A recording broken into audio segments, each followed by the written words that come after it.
வரும் வழி பார்த்து காத்திடும் என்னையா. கரிமலை மேலே வரும் வழி பார்த்து காத்திடும் என்னையா.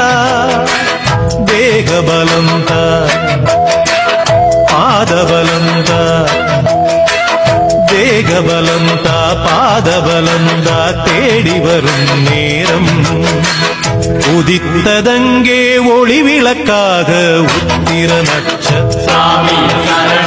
எரித்த ஒளியில் திருவிளக்காக தெய்வம் உன்னம்